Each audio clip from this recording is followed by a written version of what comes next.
I recently remembered something that happened to me when I was 15. It may not be the worst story you've ever heard, but it definitely gave me some trust issues. Alright, on to the event. Back then I was a very shy and introverted kid, therefore I spent many hours home on my laptop after school. I had a very limited number of people I used to hang out with, and we didn't plan something together that often.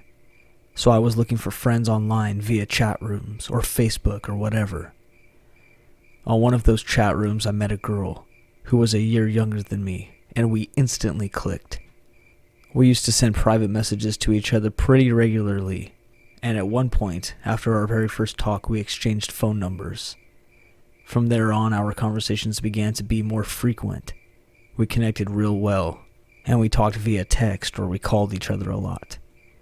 At the time, I never noticed anything odd. We got along so well that after a while we even discussed about having a relationship. Up until then, we had never met, because despite living in the same city, our houses were pretty far away, since this is a big city. Anyways, after some time, we decided to meet in person, and so we arranged a time and a place to finally see each other for the very first time. We planned to go out on the upcoming Saturday to a cafe near her house.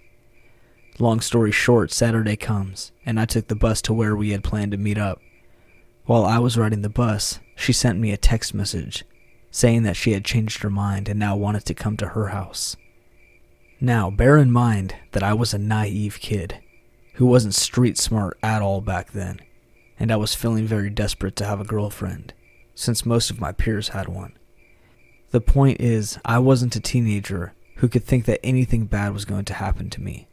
So I accepted, and when I got off the bus, I started walking towards her house. I had a detailed map of my city at home, and I took a look at it before I left my house, so I kind of knew what road to take in order to get to her house. However, when I was walking, I couldn't help but notice that I was going through some narrow alleys which were poorly lit. At the time, I didn't think much of it, but when I reached her street, I started feeling some very weird vibes. I now know that that was my intuition telling me to leave immediately. But as I said, I was a teenager who was excited about the idea of having a girlfriend. While I was looking for the numbers on the building, trying to find hers, I noticed two tall guys standing in front of a building, which turned out to be the building that the girl told me she lived in. The two men were wearing jeans and had their hoodies up, so it was hard to see their face. While I was closing in, they noticed me and started staring me down. When I got close enough to them, they called me over and told me this. "Hey, are you here for..." the name of the girl who I was talking to. I instantly froze and looked at them. Not knowing what to say, I muttered, "Yeah, how did you know?" Stupid, I know, but I wasn't the best in dealing with panicking and fear at that age. Then, they replied something that made me so frightened I almost couldn't breathe. Their reply was something like this. "She's not here, but we can make it up to you. How about let us get you to her? We can take you to where she is." At that time, my fear turned into pure adrenaline, and I started running as fast as I could back the direction that I came from. They chased me, but fortunately I was fit and managed to outrun them. When I finally reached a busy street nearby, I stopped to catch my breath and saw that they weren't following me anymore. I then saw them in the distance making inappropriate gestures to me and shouting, but they couldn't come to me and step out of the alley they were on due to the many people in the street where I was. After a couple of minutes, they turned around and left, and I was left there thinking about what just happened and how lucky I was. In the end, I took the bus home, and meanwhile I received a text from that girl's phone number saying, "You got lucky." I didn't know if I could block the number from my phone back then, so I deleted it immediately. Fortunately, I never did hear anything else from her ever again. I'm 25 now. I of course know that whenever I have a date with a girl, I should always arrange it into a public place, with many people nearby, and that's my advice to everyone. I'm very thankful that I got away from that potentially bad situation, and I truly hope that nobody ever has to go through anything like I had to experience, ever. This happened yesterday, so I'm still shaken up by it. especially after this morning. Yesterday I was waiting at my train station, sitting on the floor under a tree. I had my art poster tube carrier with me, and nothing else. I'm a fine arts university student, and I was on my way to class that day. I was listening to music and looking at my phone when I got this weird vibe that somebody was looking at me. I snuck a peek a couple of times and saw a man walking up the ramp to the train station. He passed in front of me, walked a couple of steps forward, and then turned around and walked my direction. I took my headphones out and looked up. He was a tall, lanky man who looked to be in his mid-30s. He was balding with almost shaved hair. He had these round glasses and thin frames, sporting a brown shirt with a rainbow collar, and his vibe was intensely uncomfortable. He quickly started talking to me, in English, not my country's language, and he asked if he could see my drawings. I found it weird, and though I have had a few people ask me to see my art, it was always while I was drawing. Nobody ever asked me to open my art carrier. Most people don't even recognize what it is. I, nevertheless, said okay, thinking nothing of it. I took out 2 of them and showed the man, saying, "It's nothing special, they're just exercises," following with, "I'm an art student, and I really regret saying this now. There's only one art university where I live." The man complimented what I had shown him and sat next to me on the floor. This was my first sign to get out of there, but then again I never learn, do I? The man proceeded to tell me about him. He said he had been in the country for a year and that he has no friends. He complimented me on my style. I'm sort of a rock metal loving person, and asked me what kind of music I listen to. I realize this sounds like a normal conversation, but where I live it's not normal to start talking to strangers. And the specific way in which he phrased everything was downright weird and intrusive. Also, everything had a hint of self-loathing. Now, I've had a couple of bad experiences in my life with creepy men, and I couldn't shake off the feeling that there was something deeply wrong with this man, like a certain sickly charm that only comes from a twisted individual. He focused the conversation a lot on himself, until he asked me if I was nervous. I replied a little, as it's not normal for someone to start up a conversation just like that, at least not where I'm from. He said it was cute and started making weird excuses as to why he was randomly talking to me. It was cute that I was scared. He said he was from Belgium and was on paid leave for a month to go to a psychologist. He said the reason was that he was too good at his job and nobody gave him credit, so he had low self-esteem. As the train arrives, I point to it and say, "This is my train," expecting him to stay. But this man follows me and continues to talk like it was nothing, which at this point I become less and less responsive to. This man clearly had a superiority complex. He complained about being the best at his job and highly educated, and that nobody gave him enough credit or a raise, so much that it made it weird and awkward. He repeatedly pointed out that I was nervous, saying how he knew that if I was nervous, then that meant I was more honest. He kept getting closer to me and I kept stepping away, wishing he would just give up, but alas, my stop came, and he followed me. I tried saying I have to go, and he followed me. I do admit I was polite the whole time, but I was in public and didn't want to cause a scene. Maybe I should have in hindsight. We got off the train station and he started asking more and more intrusive questions, ending it with a, "Will you go out for coffee with me later?" which I denied and said I had a boyfriend. He seemed angry. He told me girls only say that to stop a conversation, and that he doesn't believe in exclusivity, to which I responded with a polite, "I understand, but I'm not in an open relationship and I'm loyal to my partner." He said you don't need to justify yourself and maybe I will see you later in your station, leaving with a creepy smile on his face. This is when I was able to go to a different direction than him, and I walked as fast as I could, looking back the entire way to check if I was being followed. I spent the rest of the day uncomfortable and shaking from how eerie this man was. I asked my mom if she could give me a lift home, since I ended class really late and didn't want to have to walk alone in the dark. I've never asked this before. This morning after a bad night's sleep, I wake up, do my things, and later around the same time I would have been in the train station, I get a call from a Belgian number. one that I do not recognize.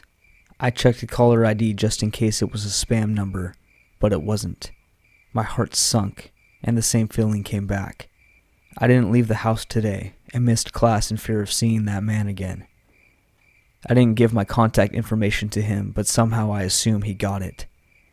And then as I started talking to my friends about it, I realized maybe he already knew me from social media.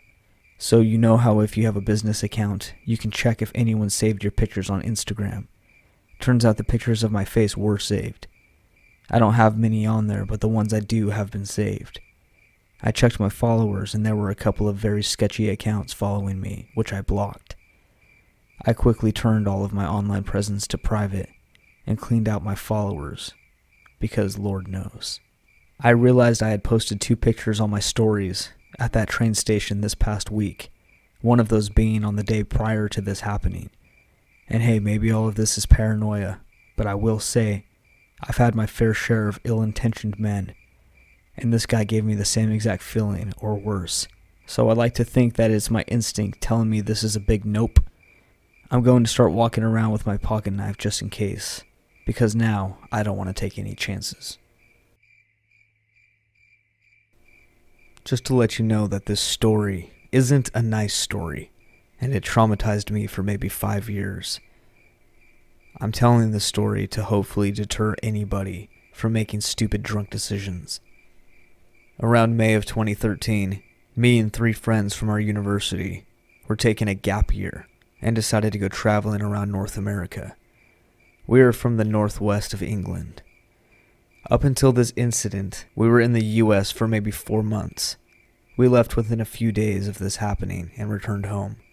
Our trip was what you would expect of 3 20-year-old students. Lots of partying, drugs, and drinking. We were relatively sensible though, amidst all this, and never really did anything people would consider crazy or irresponsible. We were renting a small flat and had about 5 to 6 usual spots we would go to where we would meet people, mostly women, and get drunk and hopefully try to get lucky. One particular day we had been to the local supermarket to get some food and things for the flat. We took a cab and the driver seemed really friendly and we got talking. He told us about a pretty good place to go to drink and filled our heads with the usual full of hot women and cheap drinks, etc., etc. The driver even told us that he would be going himself tonight and we should consider coming too, and we could have a drink together. He was very interested in the English Premier language and wanted to pretty much talk about it because nobody there was into it at the time. We arranged to meet him there around 9:30. He wrote the address on a piece of paper and said any taxi driver will know where to take us. So we get ready like any usual night. We hail a taxi, and when we hand him the note, which was the first red flag, he looks back at the 3 of us and asks us if we know where this place is. We tell him about the other cab driver, and he basically warns us that this is an invite-only sort of place, and apparently things get a little weird in there. We decide to go anyway. He also warns us this will be a pretty expensive fare, as it is maybe a 35-minute drive. I remember having second thoughts, but my friends could not be swayed. We arrive a short time later, and the place can only be described as a derelict-looking building just on the edges of what seemed like an industrial estate. Pretty creepy looking back at it. We get out of the taxi, pay the fare, and head towards the building. There was a main door, but it was a huge double-fronted steel door, so we knocked only for there to be no answer. We walked around the building and found a few guys having a smoke outside. We told him we had been invited by a cab driver and described him. They knew who we were talking about and told us to wait outside while they fetched him. Note that all these people were not welcoming or polite. They actually were pretty strange and seemed like they were trying to intimidate us. The taxi guy comes out and isn't as happy as earlier in the day, but seems friendly enough, and we go inside with him. This place was pretty dimly lit, with the sound of music coming from below. Sort of sounded like it was underwater. He told us to wait while he went into a room, and he came out with a stamp and stamped our hands. I remember the stamp was an orange circle with an X in the middle. Didn't think anything of it, just a small detail I remember. He tells us to follow him, and as he promised, there was a pretty large area full of people dancing and seemingly having a good time, but something about it seemed very off. It was as if it was either scripted or all of these people were just really tripping. It turns out to be the latter. We start drinking and making small talk with people who were either too messed up to converse or just didn't seem interested in talking with us. So we made our own fun, started drinking a lot, and tried to source some drugs. We found the taxi guy and he told us to give him some money and he would bring back some good old stuff. So we did. He stuck to his word, and about 30 minutes later we were pretty messed up, but still enjoying ourselves. Here's where the night takes a turn though. A guy approached us in a long jacket and asks us some questions. Where are you guys from? Are we armed? And some others that I can't remember. Pretty weird, but we brushed it off. A few more guys who were his friends started talking with us, and after a while we agreed we would go back to their place for sort of an after party, which was literally the worst mistake of my life. We get in a truck with these guys, and there were a few more following us. Seemed pretty normal at this point, until we realized that nobody else in the truck was talking except us, and there was no music. I started to panic a little at this point, and I suggested maybe we should get out because we didn't know where we were, and we should be getting back. My two friends didn't argue, but the guy driving the truck just completely ignored us. We get back to this sort of studio apartment with 2 floors. It was a very open floor plan, except for a few chairs, and some weird random art pictures popped up on wooden mounts. Again, no music. Kind of weird at this point. I basically said to my friends something like, "Let's just slip out for a cigarette and then we'll leave." They wouldn't let us leave, basically telling us to have a good time and chill out till the others arrived. We were all pretty worried at this point. Even though we hadn't been threatened or anything, something just seemed really off, until one of the guys who had not said a word the entire drive came and sat near us and plainly asks my friend while taking a hold of his wrist, "How much would I have to pay you to watch you slit your wrists?" We didn't know what to say and tried to awkwardly laugh it off. At this point, the drug and alcohol effects are wearing off, and I realize what a bad situation this is. I stand up and say we really need to leave because we are busy the next day, only to be told that we have to stay for a while. It wasn't an order as such, but it may as well have been. We flat out don't drink anything at this point, and we can't even talk amongst ourselves because the guy who asked about my friend's wrist is basically sitting right in between us. The taxi guy is nowhere to be seen. Another group of people arrived, and they were dressed really strange, to us at least, wearing long coats and huge boots, fingerless gloves, usually something we would have laughed about, but in this situation it wasn't funny at all. After the new group conversed with the old group, they literally all walked to the part of the room we were sitting in and asked us if we have any family in the country with us because they know we are visiting. I think pretty quickly and say yes. I gave my brother and his friends the address of the place we went to initially, and they'll be worrying. He flat out calls me a liar. At this point, we were all pretty terrified. One of my friends was asking what they were doing with us and why they wouldn't let us leave. After maybe another 2 hours of sitting on this couch, and the other groups of people standing in little groups and turning and shooting us looks every now and then, I get up and I ask what time it is and I need to be going. I basically get told to go sit back down and I don't need to be worrying about the time. Then the taxi guy comes in the room and straight away we make eye contact. He mouthed something to me but I couldn't really make it out. But I knew whatever it was not good. I stand up and walk towards him. He meets me halfway and tells me he isn't allowed to be talking to me and that he is sorry. At this point, I'm considering we might die in this place in some sort of crazy horror movie style cult killing. I return to my friends and tell them I think they will do something really bad if we don't find a way to leave. I remember the studio wasn't very high up in the building, maybe 1 or 2 flights of stairs, and that the main door was open when we arrived. One of my friends stood up and basically said something along the lines of, "Look, whatever you are doing, either do it now or let us leave." Literally everybody except us and the taxi guy started laughing hysterically. Fear started turning pretty quickly into anger, and I basically said to my friends, "Screw this, let's just walk past them." As we approached the door, one guy pretty much stands and blocks the door. In my head, I thought if I shove him, open the door and run, maybe we will get out. But basically before I got the chance, the whole group started beating us up. Spitting, kicking, pretty much everything. I remember the taxi guy trying to drag guys off of us, but that was it.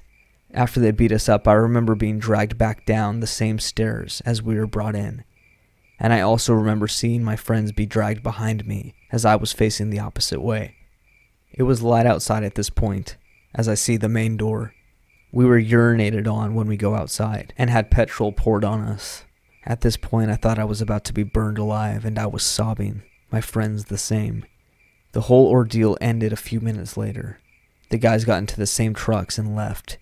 We were bloody, covered in piss and petrol, and terrified. We basically ran the first chance we got. When the guys drove away in the truck, it took us about 2 hours of walking until we came across a petrol station. The man working there was horrified and called the police, who arrived relatively quick. He asked us if we could remember where this happened, and we no longer had the piece of paper with the address to the place on it, and none of us could remember the name. We were still pretty shook up, but we managed to direct them back to the building we were locked in, still covered in piss and petrol. None of the injuries we got from being beat up were very bad, just some bruises and a couple of cuts. We told the story maybe 5 or 6 times altogether, and were later informed of some other tourists who reported something very similar. The building we were in was used for art shows, and the locks to the studio we were in had been smashed off. This basically sparked agoraphobia with me, and after returning to the UK a few days later, it probably ruined the best part of my 20s, and still to this day traumatizes me. But having a son and a family has helped me greatly, whether it was a gang of lunatics just trying to terrify us, or whether they had other plans for us but something happened, I don't know. But it was the most terrifying time of my life. One of my 2 best friends also had to seek counseling for this, and the other basically will not talk about it, but it'll be one day that we'll never forget. When I was 19, I casually dated this guy, Casey, that I met through a mutual friend.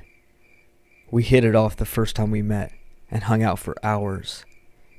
He was incredibly charming, and we had a lot in common, but definitely had an off vibe. The day after we hung out, my friend texted me not to get too involved with him, because he was kind of a psycho. I ignored his warning, which is something I regret to this day. He wouldn't elaborate, so I shrugged it off as probably nothing. That extreme, or he would tell me. Casey and I were by no means serious. He said he planned on seeing other girls and didn't even want to call me his girlfriend. I appreciated his straightforwardness, though my feelings were very hurt by this. I told myself that maybe if we got closer he would change his mind. As I spent more time with him, I began to see what my friend was talking about. He had serious anger issues, and would do things like throw plates against the wall if something wasn't fully cooked in the microwave, and casually talk about how on bad days he sometimes fantasized about going on a shooting spree if he could get away with it. I finally broke up with him after he told me in a rage that he wished he could shove a fire poker down the neighbor's dog's throat so it couldn't bark anymore. Altogether, our fling lasted less than 5 months. He kept trying to convince me to date him again in the following months. I obviously kept telling him no. I eventually started dating my now husband. Casey made one last attempt to get me back by showing up at my apartment to tell me that he was in love with me, and if he couldn't have me, then life was not worth living. He said if I didn't let him in and try to work it out, he would shoot himself in the head. Since he had a gun, I was terrified that he would actually do it. I had no idea how to handle the situation, so I let him inside with the intention of keeping him as calm as I could, and texting one of his friends to come get him and help out. I'm not going to go into a lot of detail about what happened next, but he kept trying to kiss me, and when I made it clear that we weren't going to be intimate, he beat the crap out of me. Then he left and just left me bleeding and crying on the ground. I didn't tell my then boyfriend about it because I didn't want them to have an altercation. I just made up excuses to why I couldn't see him for a few weeks until all of my marks healed. I told my coworkers I was in a bike crash. I could tell that no one really believed that. Casey texted me apologizing. He said he just loved me so much that he snapped because he needed me so bad. He tried to frame his violence as some sort of screwed up romantic gesture. I told him never to come near me again and threatened to call the police. I was scared out of my mind for over a year that he would come attack me or kill me, but I didn't hear from him again. Fast forward 6 years later. At this point, my husband and I were married and just got our first kid. She was 5 and we were fostering her with the intention of adoption. We lived in a new state several hours away. Casey somehow found out that I had a daughter. He messaged me on Facebook saying he knows I have a daughter and that she must be his. I tried to explain that she wasn't my biological child, but he insisted that I was lying and that she looked exactly like him. She looks nothing like him at all. He's white and blonde with blue eyes. She's Hispanic. I told him that he was crazy. I blocked him and deleted all photos of her from my Facebook. I still have no clue how he even saw them since my account is completely private. Another few weeks goes by without contact, and I feel confident that that's the last that I'll hear from him. Wrong. He shows up at the house, begging to talk. He looks like crap and clearly developed a serious drug habit over the years, far beyond weed. He was extremely pale, had dark rings around his eyes, was all shaky, and looked like he lost at least 20 pounds. My husband wasn't there, so I was pretty terrified. He asked, "Can I please just meet her?" I once again emphasized she is not my biological child, and told him that he really needs to stay away from my family, or I would call the police. He then went on a whole unhinged tangent about how we belonged together, and it wasn't fair for me to keep punishing him for not realizing that sooner. He went on about how after he found out about her, God told him while he was on meth that he needed to quit everything and get clean so that he could be with me and raise his daughter. I just closed the door in his face and yelled at him to leave or I'd call the cops. He shouted back that I couldn't keep him away from his child forever. I called the police, and they just filed a report, but tell me that there's nothing they can do unless he threatens or harms one of us. About 3 months later, my daughter doesn't come home on the bus. I call the school, and they say that she was picked up by her dad. As you can imagine, the next few hours were complete and total hell on earth. My husband came home from work early, and we had to wait at the house with a cop and a detective in case he took her home, while other cops searched for them.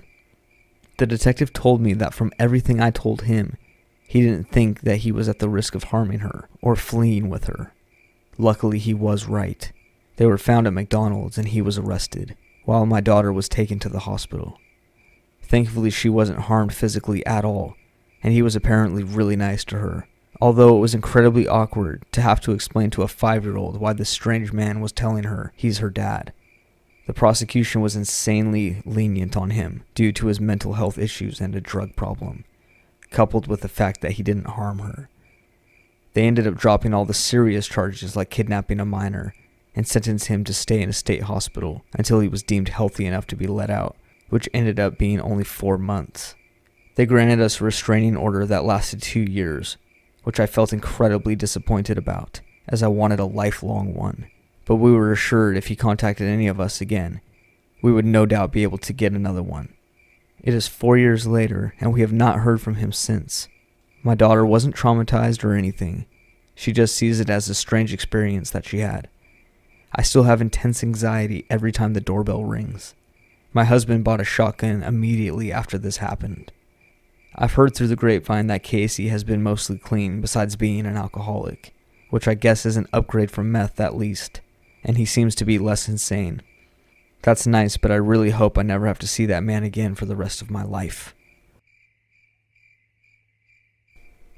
So this is still an active situation that we are trying to figure out how to deal with. This is going to be a long story, but the details are needed to give you an idea of how crazy this entire thing is. So I'm a 29-year-old female. I switched up my career in healthcare to follow my dream of learning to work on cars. I was hired this past May at a dealership as a quick service mechanic and fell in love immediately with everything about it and my coworkers. I had noticed how cute my trainer was. Not only was he cute, but he was very patient with training me. I was so new to working on cars, I needed to learn the basics, and he was so cute and nice about everything. I'll call him Nick. He's about a 40-year-old guy. Nick and I had hit it off in every way. He asked me out and we went on our first date, and Nick and I have been side by side since then. I loved everyone I worked with, always laughing and playing pranks on each other, but also always helping each other and busting our butts to make the customers happy. I should add that my best friend works there, and another good friend of ours had gotten hired too. We were a close-knit family in the quick service department. Well, I didn't make it past my probation period because I was just a bit slower. So Nick has a full mechanic garage at his dad's place, and I would meet him after he got off work so we could make some side job money. So about a month and a half ago, Nick and I decided to get an apartment together, and it's been amazing. I've been bringing him to work, grabbing him on lunch break and picking him up, which I love, because I can also say hi to my old coworkers. That being said, I should add that Nick doesn't have any social media, and we are together literally all the time except for when he's working. But here's where it starts getting crazy. I get a message request on Facebook from some random girl saying, "I can't believe what I'm seeing. Nick is my man, and he's in your profile photo with you. He's been my man for 7 months." I immediately went into panic mode, called him at work, asking who this girl is. He was just as confused.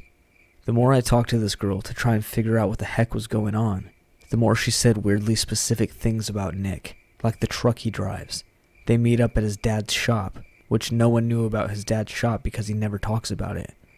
She knew his phone number and everything, but she could never provide proof, screenshot conversations, photos of the two of them, nothing. We got to a point where it felt like this whole thing was real, and that her and I were going to team up, but she never answered my calls, only messages. But after Nick and I had a huge talk about it, I knew that something wasn't right about this girl, but I had to get to the bottom of it. I started getting pretty freaking scared when one day I dropped Nick off after lunch. A minute went by and I get a message saying, "Wow, Nick looks sexy in that hoodie today." This shook me up. I asked what color, and she said the correct color. At this point, my first thought is, stalker. I told Nick about how she knew what he was wearing, and he was super creeped out. Then when I pick him up, I'll usually park by the quiet side of the building where no one can really see me. This time though, a work truck drives by me really slowly. I pretend not to notice him because I was in no mood to chat with anybody, and I recognize the driver as a former coworker of mine that I'd only spoken to maybe 2 times during my time at the dealership. However, we were friends on Facebook. Within a minute of him passing by me, the girlfriend messages me saying, "You're waiting for Nick on the side of the building right now." In that moment, I started to freak out. This dude is pretending to be my boyfriend's girlfriend. Then after talking to Nick about it, yeah, he's the one from work that Nick's dad had a shop. Nick had worked on this guy's truck before. They aren't friends, but they chat here and there. Well, not anymore, but I just don't know why. He was saying such gross things to me, and he was pretending to be my boyfriend's girlfriend. If he's capable of doing this, who knows what else he's capable of. He's also a giant guy in his 40s with children of his own. I see this guy every day, and Nick still works with him. He's in a different department than Nick, thank God. So yeah, still not sure what to do about this. But crazy former coworker pretending to be my boyfriend's girlfriend to get us to break up or something weird. I don't know what your motives are, but you better leave us alone. This happened in the year 2000. I was 21, living with my best friend in a 2-bedroom apartment in a pretty run-down area. Fortunately, there was no crime, as it was all 2 broke kids just getting started could afford. I spent my days juggling classes at the local community college and working retail. I was single at the time and would often spend my time online all night on chat rooms. I had met this girl in a local chat room, and we had been hitting it off, or so it seemed. I would email her, and we would chat. She had me send a few pictures, and I was really into her. Pretty, with a thick, curvy body. Pretty much my type. Her name was Beth, and she had told me Beth by Kiss was her favorite song. This one rainy night in February, we were talking, and she had asked me to come over. She lived a few towns away, maybe an hour away. Like I said earlier, we had been hitting it off, and honestly, I found myself liking Beth a lot. So I jumped at the chance to actually meet her in person. We made plans for me to pick her up and go to a Waffle House. I showered and got dressed. Nothing too fancy. One of those long-sleeve shirts with the stripe across the chest, jeans, a hoodie. I didn't want to overdo it, but still look decent. By the time I left, it was almost 11, and my roommate was asleep in his room. I headed out excited and nervous. In hindsight, I should have stayed home. It took a lot longer to get there than I thought it would, probably thanks to the rain. But sure enough, her directions took me right to her place. A double-wide trailer in a rural area trailer park. I walked up the stairs of the front porch and knocked on the door. I've always been pretty shy when talking to girls I liked, and I was still nervous when she opened the door. The door opened just a little, and a little voice told me to come in. I walked in apologizing for taking so long, in a little bit nervous daze. She said it was okay, and to have a seat. I sat on the couch, and then for the first time as I looked up at her, that was not Beth. This much older woman, maybe in her 40s, wearing only a bathrobe, sat down across from me. I don't want to body shame, but I need to point out that she was huge. I'm a big guy, over 6 foot with a big hoss-type body, and she was pretty much bigger than me. I glanced around trying to figure out what was going on. I saw pictures of Beth on the wall, the same pictures I've seen. Hey, who's that guy in the pictures with this older woman? I looked back at her and instantly noticed that she was staring at the clock nervously. I asked what was going on and she started mumbling nervously. Imagine a child telling you what they had done when they got in trouble. That's how she was talking, like a child caught red-handed. I pieced together that she used the pictures of a girl around my age. I'm assuming the girl was a niece or something. In her mumbling, she said it was later than she realized, and he'd be home soon. My mind instantly raced to a friend telling me his uncle caught his wife using pictures of their daughter to lure younger guys over for anonymous pleasures. I quickly realized the guy in the pictures was her husband, and I was in the same situation. I fully respect other people's relationships, and was instantly ready to go. No longer nervous. I told her I was not going to mess around with a married woman.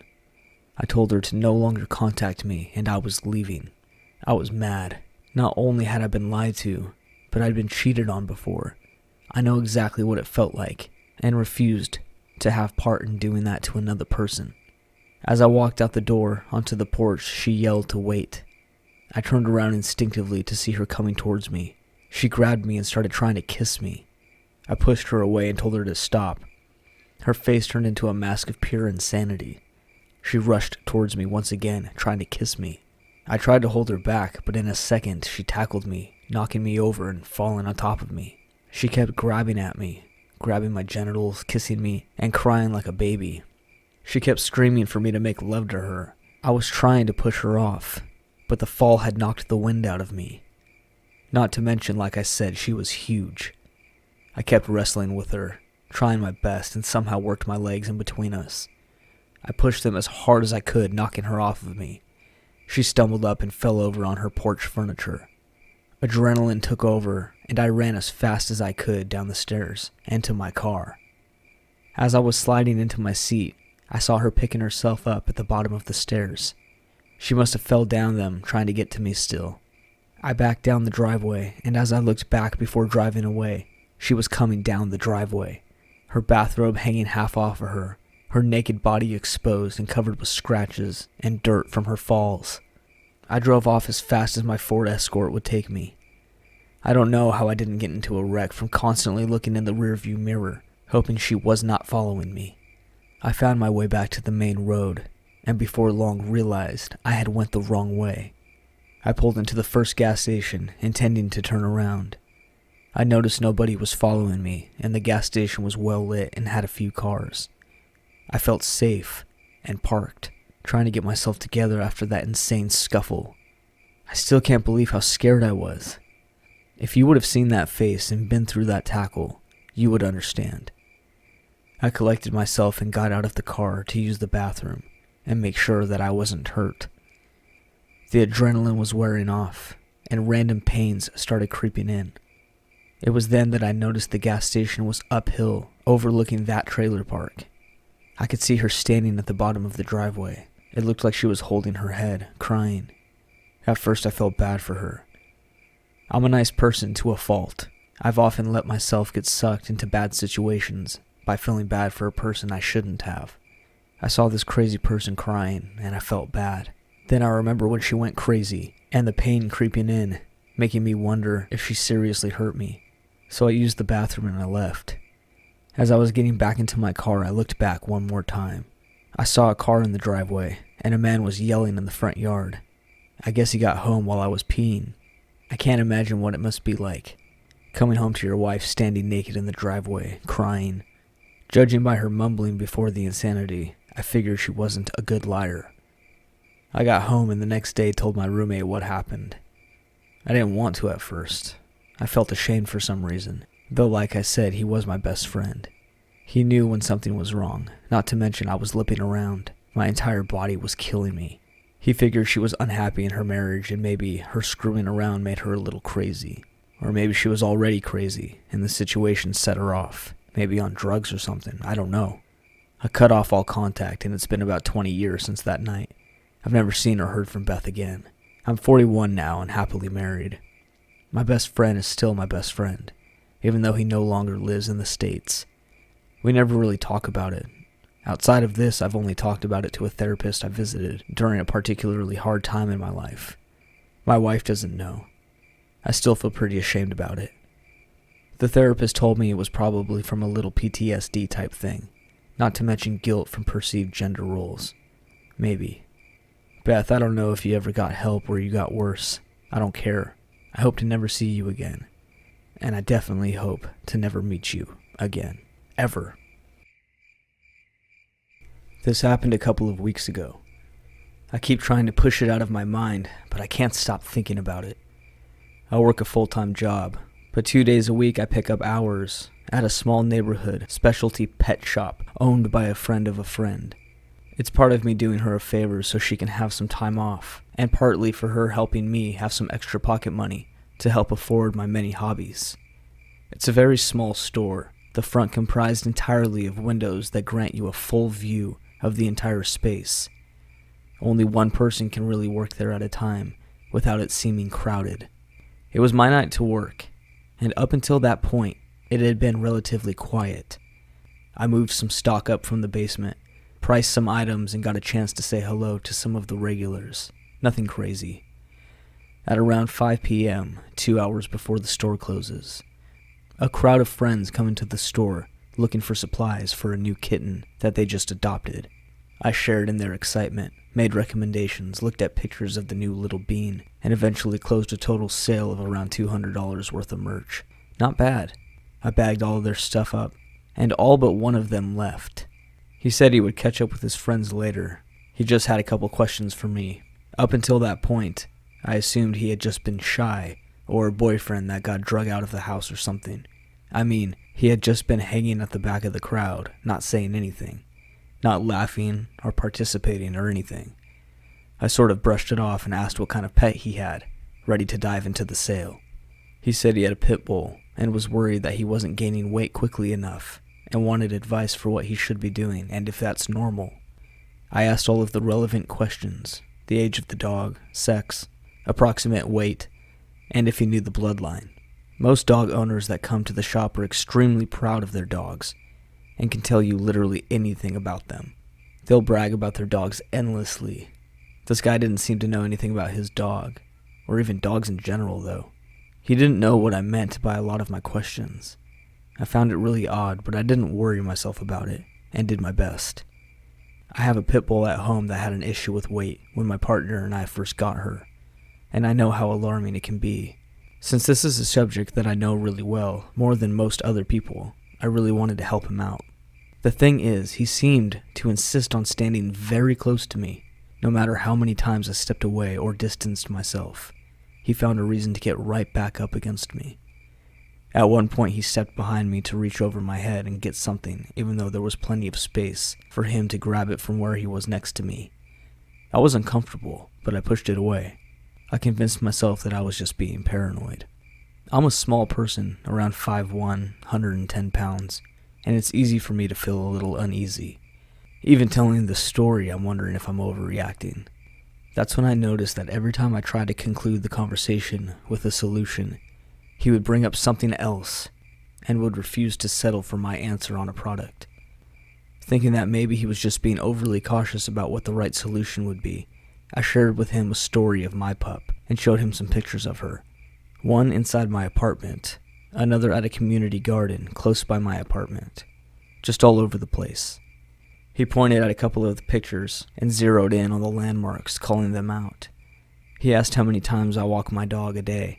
Since I had mentioned how proper exercise is important when building muscle in the pups, I didn't think anything of letting him know that I walk my dogs twice a day.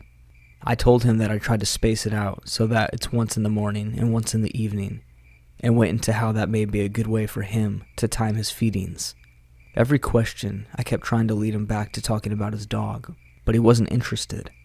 He noticed the plural. He asked about the other dog. I told him the breed and the age. His questions became rapid fire. Do I take care of them by myself? What time do I walk them exactly? What are their names? That's when I realized I was essentially showing him our walking route. Quickly, I closed the pictures and put my phone in my pocket. I asked to see a picture of his dog, half changing the subject, half at this point trying to confirm that he had a dog that he was looking for help with. He hesitated at first, then pulled out his phone. He mumbled about a few things while he scrolled and searched. It took a few minutes, and this was the first time he stepped a few feet away from me since his friends left. He mentioned the landmarks again, saying that must be where I live, and mentioning that I wasn't that far. I stayed silent. Eventually, he pulls up the picture of a huge dog that looked nothing like what he had described, hanging out with people that weren't him. He claimed that was the only picture he had since he hadn't had the dog for long, and asked again if I lived by where the pictures were taken. At this point, I'm definitely alarmed, but I try to keep my cool. Freaked out and trying to hide it, I confirmed that yes, the most expensive products that I had were the ones that would do the job.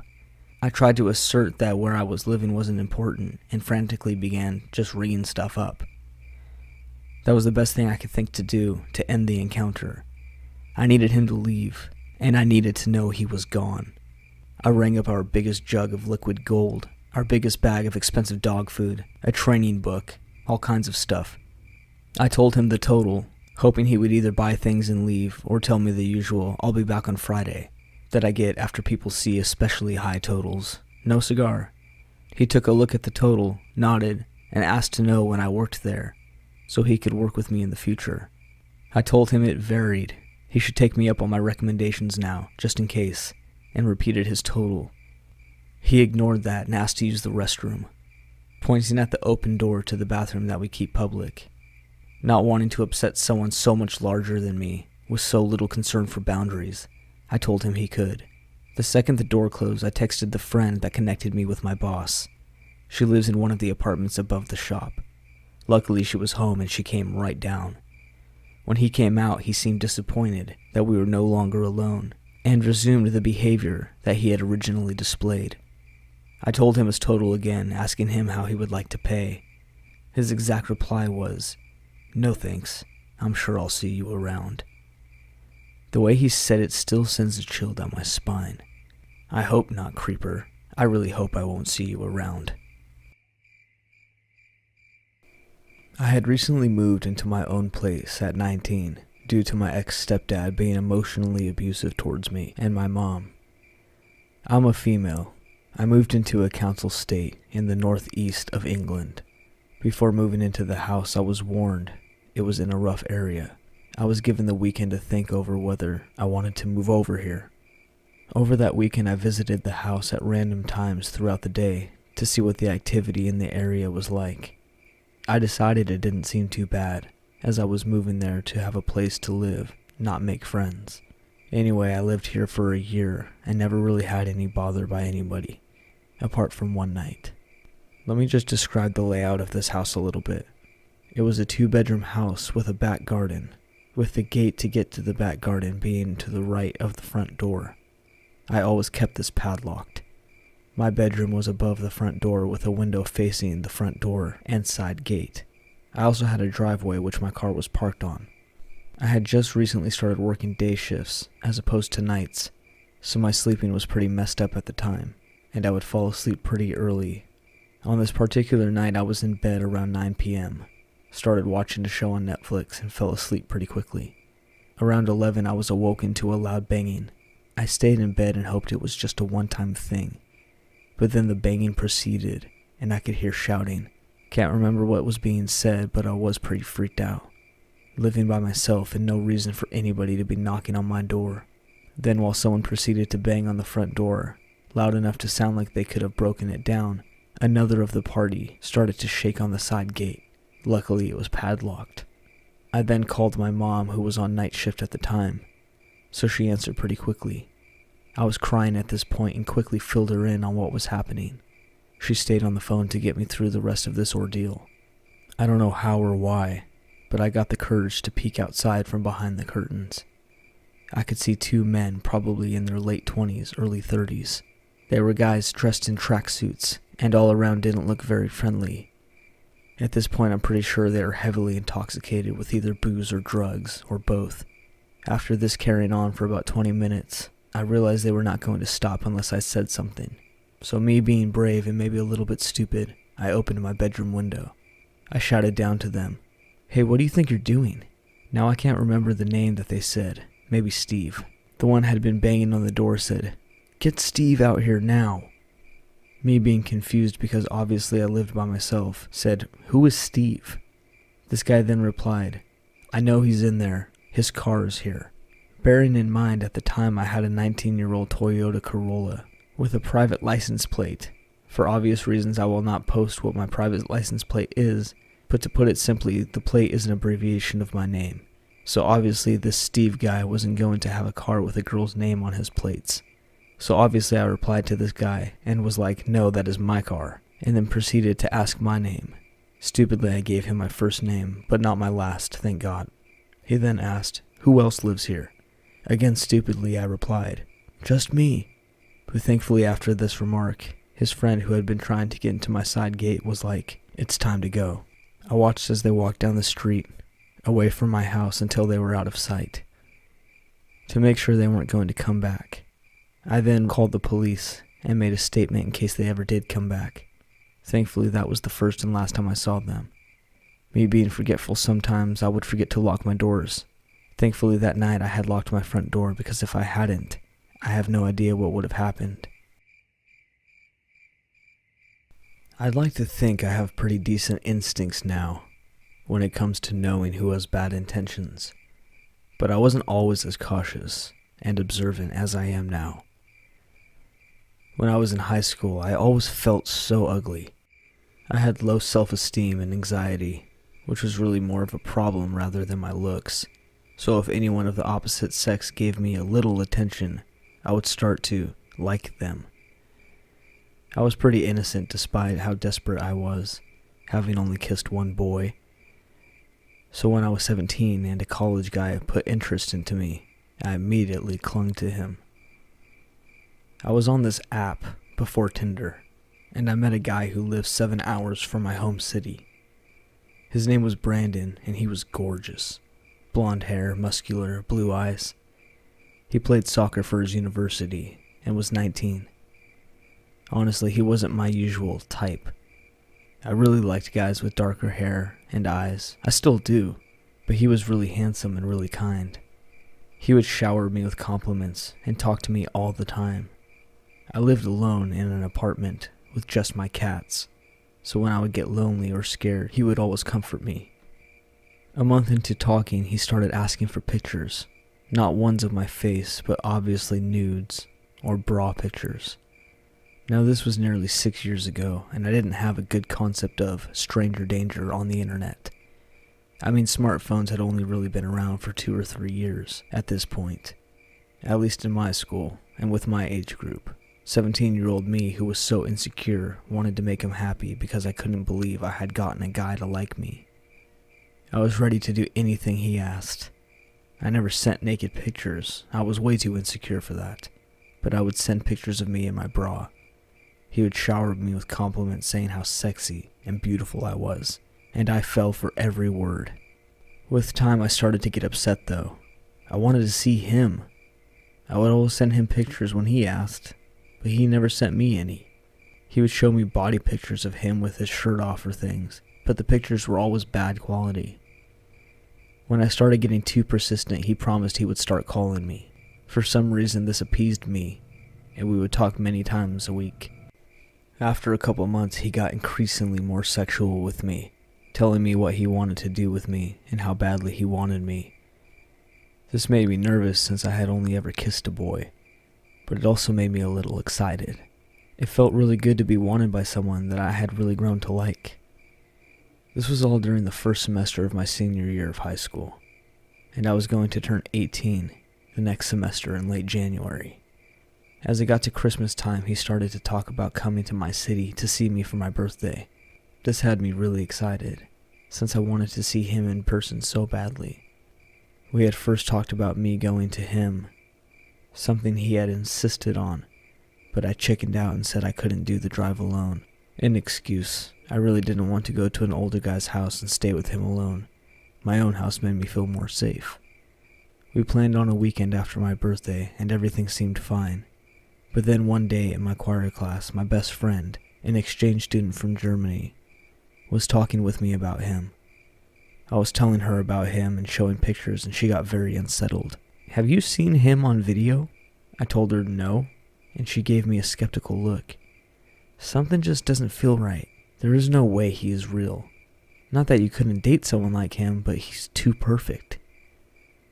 She was very direct and blunt with me about it, something my other friends weren't, so I took her words deeply, and I'm so thankful I did. I immediately asked him for a picture of his face. He made up some excuse about how he couldn't take a picture right then, so I persisted, asking every day. Finally, my instincts were kicking in, and I was getting scared. I told him I wanted him to video call me. He said no. I fought him on it for hours one night, telling him that if he tells me the truth I won't get mad. He refused. I put the name he gave me into Facebook, determining to find him on my own if he wasn't going to give in. Nothing came up on him. I texted him telling him I couldn't find his Facebook, and he gave in, giving me a completely different name, and told me, "That's me." I remember just feeling cold as I read that. I looked up the account, and everything he told me was a lie. His name, his face, his age. He was 25, not 19. I was terrified. I thought I had been talking to someone just 2 years older, which is legal in my state, but he was 8 years older. I immediately stopped texting him. That's when he started getting obsessive. He would text me dozens of times a day, calling me over and over again. He would beg me to answer him, to give him a chance. Then he started threatening me to answer. He told me that he had saved all of our pictures. He kept them all and told me he would send them to all of my friends and family on Facebook, showing everybody me in a bra, and show our text messages, talking about what he would do to me sexually if we met. Looking back, all of that was more damaging to him than me, but I was young and stupid and afraid. I hated my body so much, and I was terrified of people seeing it, so I started talking to him again, more reserved and cautious this time. The days inched closer to my birthday, and the weekend we had planned. Our messages had become bland and short, since I was trying to make him lose interest in me, but he never gave up. If I took too long to message, then he would threaten me again. My birthday fell on a Monday that year, and he sent me all kinds of messages. I don't even remember what I did that birthday. I didn't have many friends, and I've never liked to celebrate, so it was probably small. When Friday hit, I got a text from him that morning, saying that he was driving to my city, and that he would pick me up from school. I was terrified. I had lost a lot of my friends the semester before, so they obviously had no clue of my situation. Out of desperation, I went to one of my guy friends, who I hadn't talked to in a couple of months, and spilled everything to him. He was a longtime friend, so he was sympathetic and promised to follow me home that day. I went straight to my car, ignoring the mass amounts of texts, saying, "Where are you? I'm here." My friend drove behind me all the way to my apartment, which he had no clue I was living in, and stayed with me as I cried for a while. I turned my phone off and my friend left later that night. Brandon had no clue where I lived, but I was still paranoid. What if he somehow found me? Only 3 people knew where I lived, 4 now with my guy friend, and he didn't come in contact with any of them. When I finally turned my phone on, he was threatening me again. I was so exhausted and fed up, I started spam texting him, yelling and venting.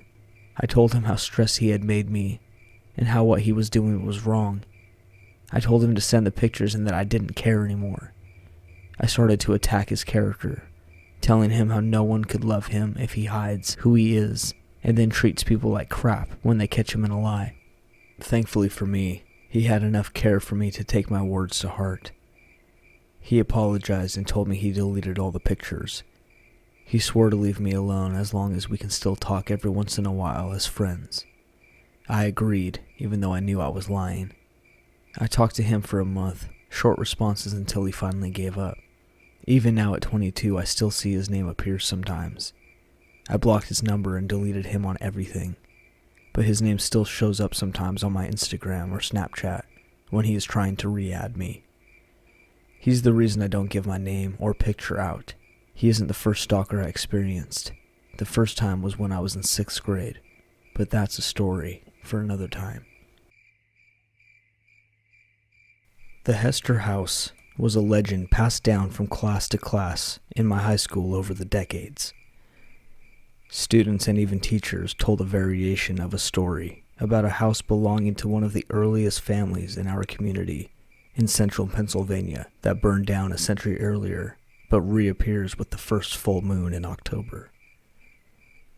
The story was based on a real house that belonged to a family, which owned much of the land in the country, but sold it off for residential and commercial development over the decades.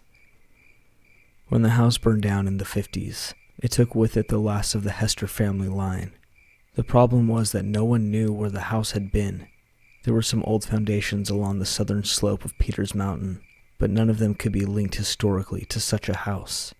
The only history was that of the suburban legend, which evolved over the years. The one thing that remains constant was the promise of a treasure hidden underneath the floorboards in the house. If you found the house while it existed in our realm, you might find cash, gold, jewels, enough to make you rich. Of course, if you didn't get out of the house before it disappeared, you would go with it and become a ghost inside its walls forever. Of course, this was the excuse used by high school kids over the years to go into the woods up on Peters Mountain, to camp, or have a bonfire, or really try to find the house. In the 80s, it was still a time when parents didn't mind their kids being gone overnight, and none of us had cell phones. Overnight games of Dungeons and Dragons were common on weekdays, and my gaming group was led by a kid who lived at the base of Peters Mountain. He and his brothers loved the story of Hester House, and as October approached that one year, he took a break to persuade us to leave our tabletop adventure and go on a real one. We were a group of 6 boys aged 16 to 17, and it was easy for us to tell our parents we were staying over at Cliff's house for a marathon weekend D&D session. Instead, we gathered campground material and agreed to head up to the mountain to a small campsite Cliff knew, and as the full moon rose over the mountain, search for Hester House. Of the 6 of us, we lost the 16-year-old for lack of permission. We lost 2 more who chickened out. So the 3 of us remaining had to split the gear, which put us behind schedule for the camp. The woods were damp and leaves were already falling across the trail, making the shallow uphill slippery and the steeper climbs treacherous. Getting up in the daylight was going to be fine, but after dark, there would be 2 miles between camp and Cliff's home, and another 3 miles back to town, so we were committed. We reached the clearing, where Cliff and his brothers and a lot of Hester House seekers made camp. It was a relatively flat area, with a view down the mountain into the trees, but we were totally insulated by trees and cut off from the world by the sound of the forest, with only the regular whistle of a distant train to cut through it. By the time we reached this camp, we had lost a half hour and scrambled to assemble dry firewood, start a fire, and get the tent pitched. The wind rose from the west and cut through the trees, making our activities difficult. From there, things started to fall apart. There were poles missing from the tent bag. We could only find a limited supply of dry firewood to get the campfire started. The wind freshened and darkness swept over us as the sun set behind the mountain top and clouds approached from that direction. The temperature plummeted from the mid-50s, while we worked up a sweat to the low 40s with the chilling breeze. Cliff and I struggled to improvise solutions for the tent, using branches to prop up walls and tying others to trees with nylon rope. Meanwhile, Keith fumbled and stumbled trying to get the fire lit, resorting to lighting an entire box of matches under the kindling in a gamble to get the fire lit and hot enough to dry out the moist firewood. We knew that any significant rain was going to put it out, and we would be huddled together in our sleeping bags under a saggy tent all night. We abandoned the idea of searching for Hester House and prepared to weather a storm. Once we established some kind of camp, the rain held off for a while, just bringing in a cold drizzle. We took turns maintaining the fire and threw shade at one another for not checking the equipment or planning for the weather and generally being miserable. As the light faded, we heard movement in the woods around us, definitely human footfalls through the leaves. It cut through the sound of dried leaves rustling and falling from the whistling wind, through the trees and the updraft that blustered up the side of the mountain.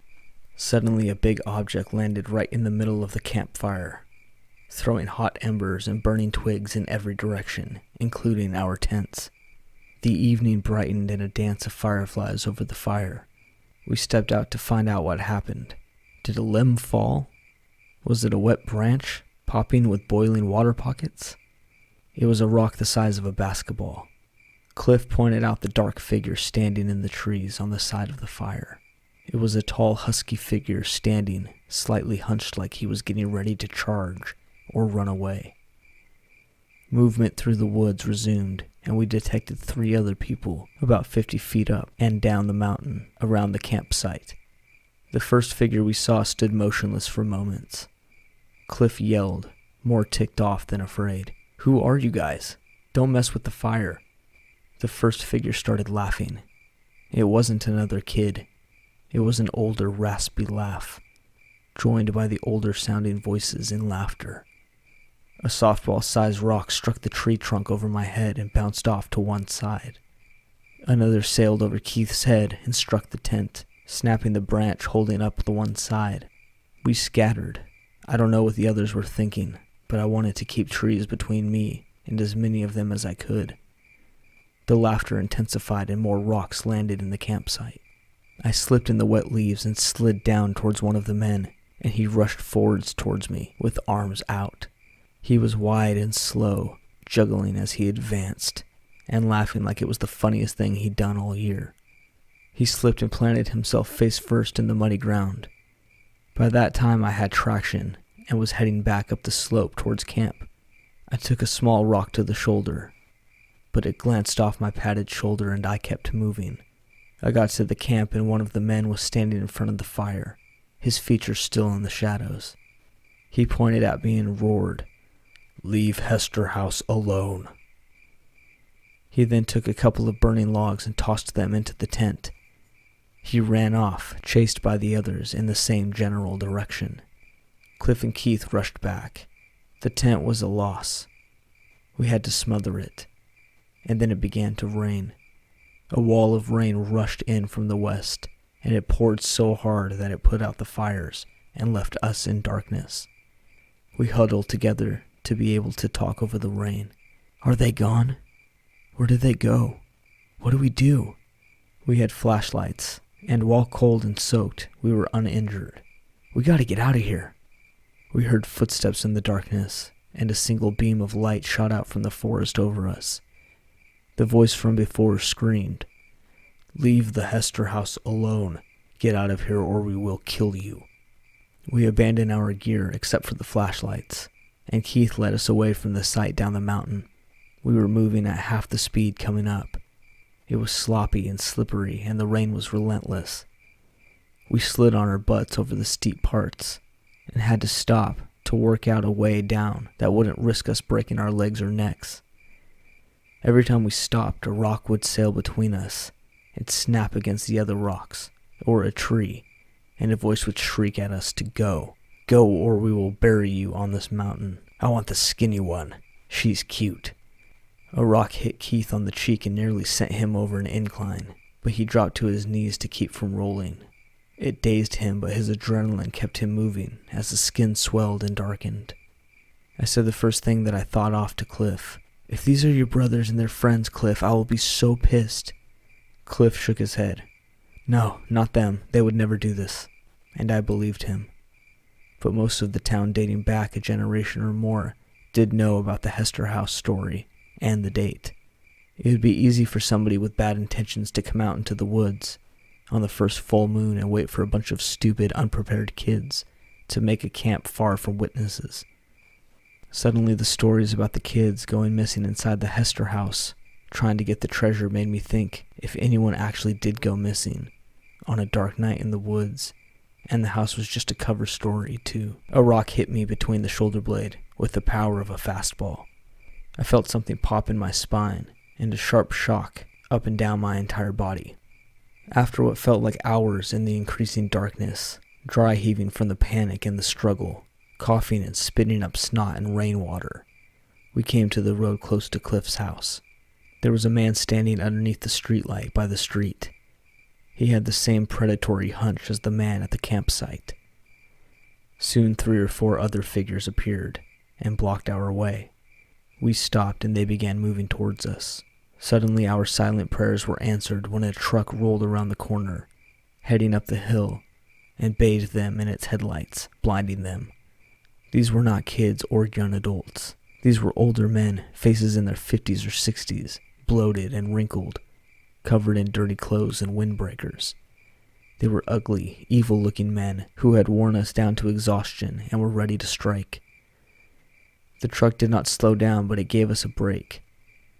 Cliff pulled us to one side of the path and back into the woods along a smaller, natural path along the road. With a supernatural reserve of strength, we cut through the barbs and brush like rabbits, eluding wolves, and came out scratched and scraped across the street from Cliff's house. The porch light was lit and the garage door wide open. Cliff's dad was working on something inside the garage. We heard the men chasing us along the road, but once they saw the lights of the house, they stopped. We didn't stop until we were in the garage, yelling at Cliff's dad that there were men after us.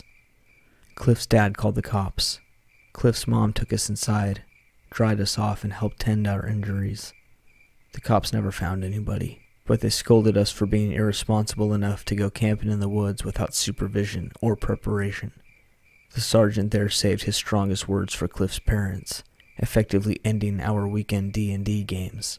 Prevailing wisdom was that it was probably some old guys who lived over the mountain who just wanted to scare some kids out on Hester House night, and they dismissed our dramatic interpretation of the peril which was, in their minds, the product of our excitement and hormones.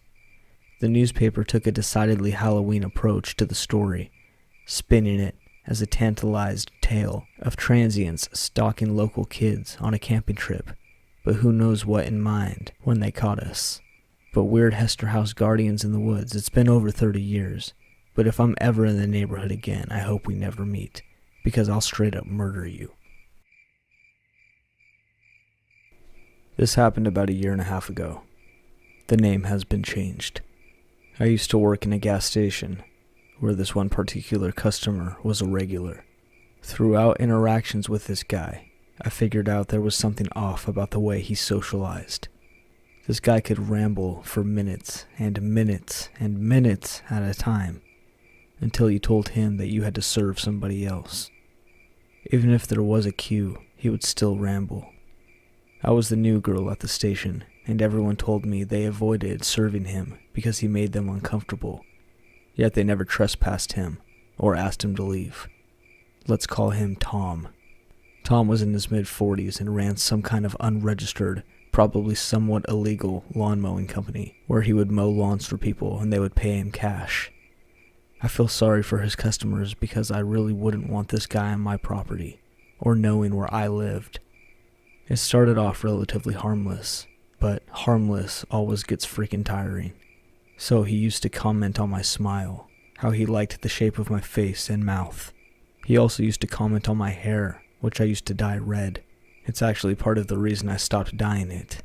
He even stroked it a few times. I told my site leader that I thought he was weird and he was always commenting on my looks, and I was getting sick of it now. She literally said, "Well, none of us kiss his butt, so he leaves us alone now."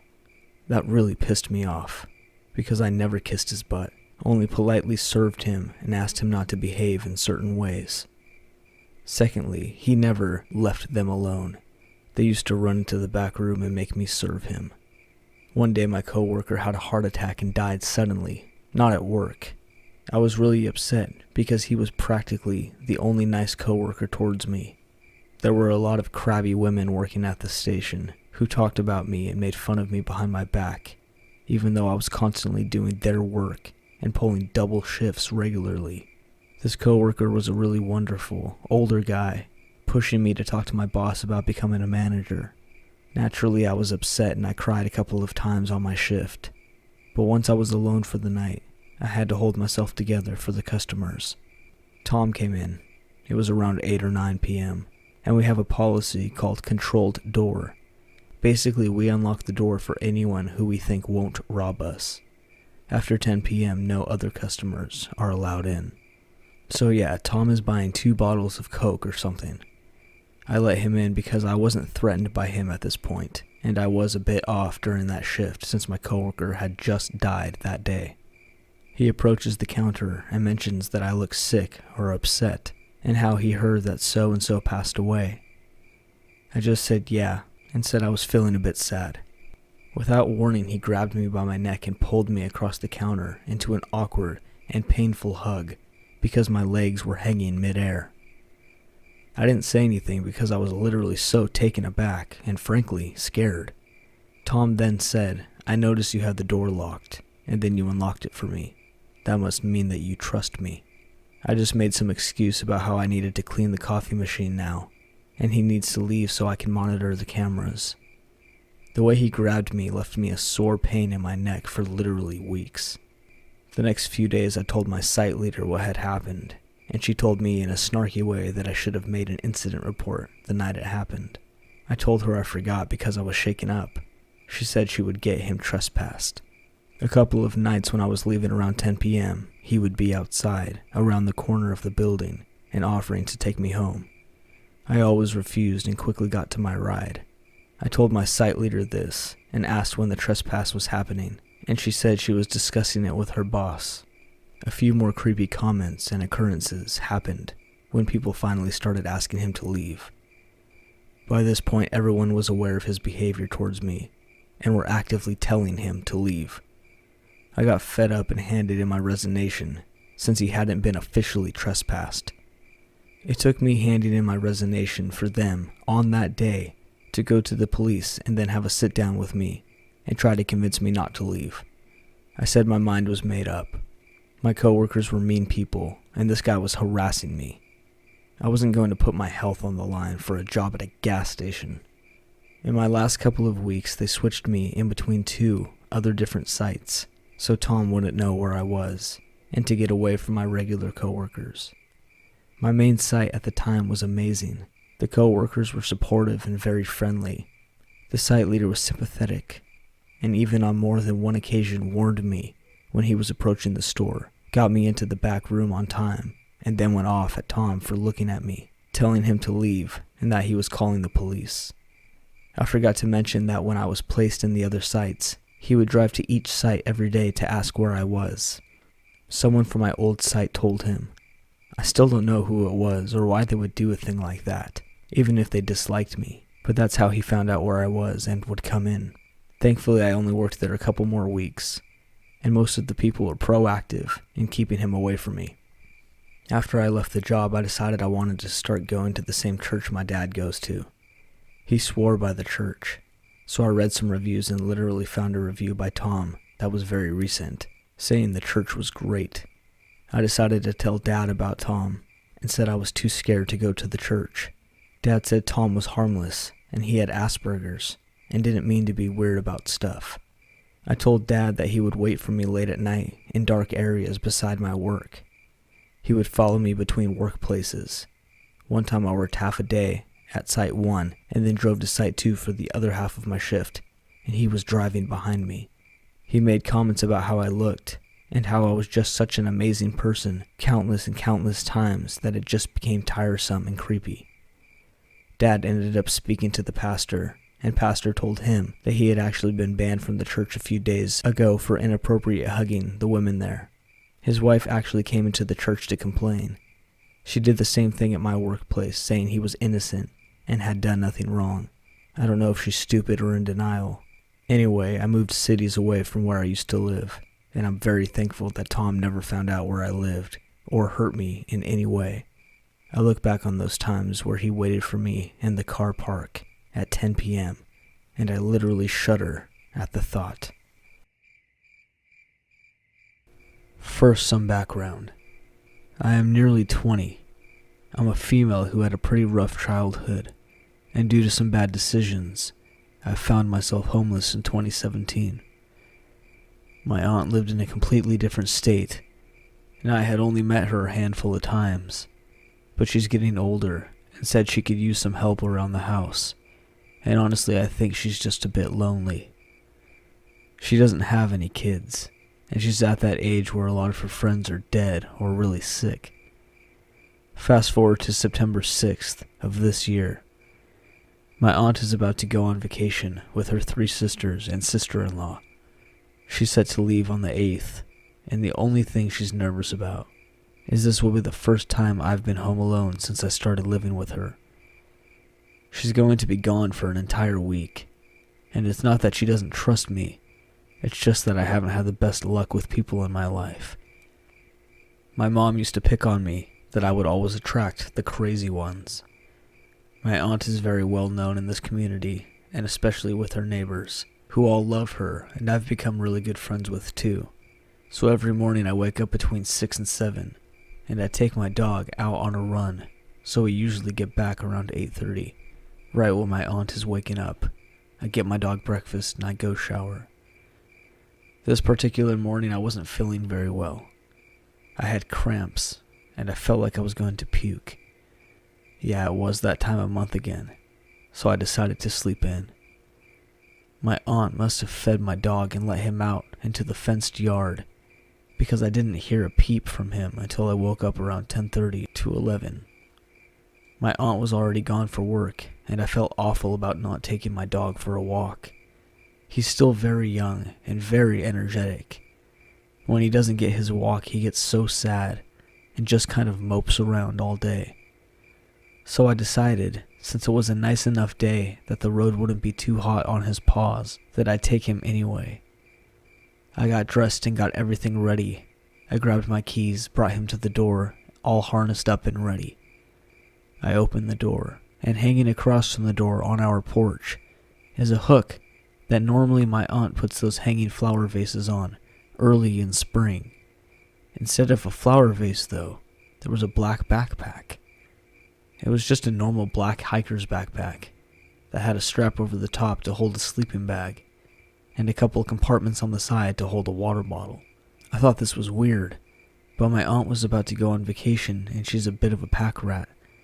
She probably found it in the back of her closet and hung it up to air dry so it wouldn't stink when she took it with her. I completely pushed it from my mind, locked the door behind me, and we went on our way. About an hour or so later we came back. The backpack hasn't moved. Obviously, I brushed right past it, go inside and continue my morning. My aunt had a particularly long day at work, and I had to turn the porch light on for her so she could see to come inside. When she got to the porch, she paused for a moment, but I thought nothing of it. My dog is famous for launching at the door when he sees it's one of our vehicles that pulls in. And sometimes you want to take a second so he doesn't slam the door into your face. She came in and of course told my dog what a good boy he was, and all the baby talk that dogs normally get. She glances at me while she's on her way to the kitchen, and asks what's up with that black backpack. I told her I thought it was hers. We kind of stare at each other for a few moments, processing what had just been said, and my aunt is immediately uneasy. She asks if we should call the police. Probably smart, but as you will realize throughout the story, I am not smart. I like to think I'm tough. I've seen some stuff, and I've been through a lot. I don't like to think there's things that I cannot handle. So I told her we don't need the cops, it's just a backpack. I go out, and though my hand hovers over it in hesitation for just a moment, I grab it by the middle and tug it off the hook, taking it inside. I shoo off my dog, whose nose is immediately attached to it, and take it to the table where I inspect every single pocket of this entire thing. Empty. It's completely empty. The only thing that is even worth noting about this particular backpack was a long white tag on the back of the largest compartment, which in perfect blocked letter Sharpie was the name Dave. I didn't know anyone named Dave, and the few people that my aunt knew that were named Dave, it wouldn't make sense that it would be them, or they weren't in the area. I could tell she was so freaked out, and I hate to see her all worked up, so I told her I'd go talk to the neighbors, sure that one of them could have come up with an explanation. Now about my house, without giving away landmarks, I live on a hillside where houses are kind of stacked on top of each other. For example, on my road there's our house, a neighbor next to me, and a neighbor next to him, a house at the end of the dead-end street, and then a mirror of houses across the street. This happens for 4 different streets going up this particular part of the land. The first place I go are to my neighbors across the street, Jack and Jill. Jack answers the door, but as soon as he sees me, he assumes I'm there for Jill and calls her, while he goes back to the couch for his beer. Jill and I do our usual pleasantries, and then I ask her about the backpack, showing it to her. She looks it over and shows it to her husband, who remarked that it's weird for it to be a hiker's backpack, because pretty much everyone around us had small children, so no one really does intense hiking anymore. They also didn't know anyone named Dave that would be attached to it. I thanked them anyways, and wished them a good night. I didn't expect a different answer, but mostly just to talk to somebody about it, I went to my friend Megan's house. I practically jumped out of my skin when a 6'2" wall of muscle opened the door. I still wasn't used to her husband being around. He'd been back for a few months from deployment now, but usually Megan came over to my place, or we would go out and do things together with her baby, who was 10 months old, and her son, who was 3 years old. I exchanged pleasantries and asked if I could see Megan, which he happily got her for me. She had a huge smile on her face as she came to the door, ready to hug me, only for her smile to turn into a question as she saw the backpack. Her husband, James, seemed to sense that there was some sort of tension in the air, so he didn't go far. I explained about the backpack and how it had freaked out my aunt a little bit. Megan looked it over, but as expected, no idea who it could belong to. Just then the baby started crying, so she rushed an apology, and I waved it off, giving her a farewell. I told James good night, and turned to go off from the porch. He touched my arm on the second step down, stopping me. He asked when my aunt was leaving for her vacation, and I told him she leaves on the 8th. I didn't think it was strange he knew, even if Megan hadn't told him.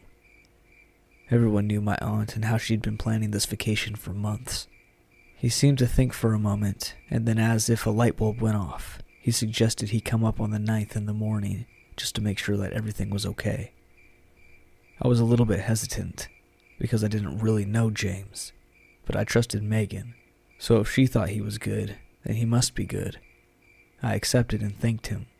He offered to walk me back to my house, but I laughed it off, and I told him something cheeky like, "I think I can handle it," or something silly. I felt his eyes on my back the entire way until I got to my house, and I happened to glance at him. Just as I was shutting the door, he was still on his porch, just watching me. I set the backpack on the floor next to where we keep our shoes, and I told my aunt no luck with finding the owner, but James was going to be popping in while she was gone, to make sure I would still be breathing when she got back. She laughed and we carried on with our night. She leaves as scheduled and the whole day was overall uneventful. I got home late from work, fed my dog, decided to work on school until it was time for me to go to bed. The next morning I get up around 7, get everything ready and go out the door, and almost run right into James, who was standing at the bottom of my steps. My dog is giving him a death stare, but I rub his head and instantly it relaxes him, and he leans on me. James asked if everything was fine, and I told him nothing weird had happened. It had been quiet and uneventful. He offered to walk the property, which seems unnecessary, but he had already started walking off before I could say anything else. So I shrugged at my dog and we followed him to the backyard. My dog was a lot more interested in the sticks than anything he might have been looking for, so I started playing a little game with him, with the sticks until James called out to me from the other side of the deck. We went to where he was, and I glanced into my house through the sliding door, more out of impulse than anything. I walked down the little divot in the rocks that lined our deck, and pretty much a whole pack worth of cigarette butts were just laying there, smoked and then smushed into the rocks. Whoever had been there was there for a while. James seemed to have been thinking the same thing that I was, because after a few moments of looking at each other, he said he probably should come the next morning too. That night I was really freaked out, but I tried to play it cool. If somebody was watching me, I didn't want to give them the satisfaction of knowing that I was scared.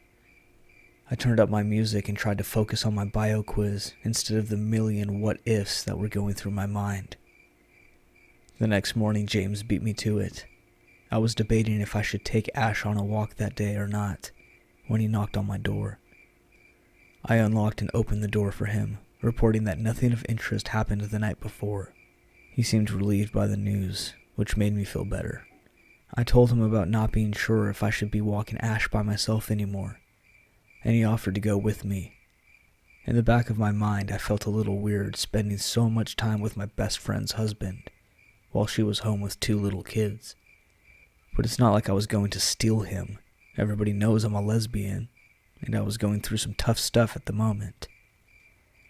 James was a little strange, but we got along well enough. Plus, having a super tall, muscular, military-trained, take-no-crap kind of guy around, at that point, did genuinely make me feel safer. The days went on pretty much the same, 9th, the 10th, 11th. James seemed a little bit off yesterday before he went home. I kept asking him if everything was all right, and he would just be quiet for a moment, staring off, and then look at me and smile, saying it was nothing. I didn't believe him, but it was obvious he didn't want to talk about it. I was wondering if maybe Megan was giving him crap for spending so much time with me, and I was planning to tell him the next morning that I think whatever was happening was over, and I would probably be fine now. It must have just been someone trying to scare me. Early in the night, last night, I could tell I wasn't going to be sleeping.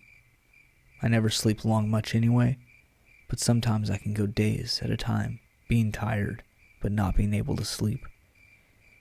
James was a million miles away from my mind as I lay in bed, reading my book on my tablet. My dog is curled up next to my legs, sleeping, and suddenly he stops snoring. He lays perfectly still and silent for maybe 2 seconds, and then lifts his head and growls. I pet him and tell him it's okay. It was probably around 11 p.m. or so.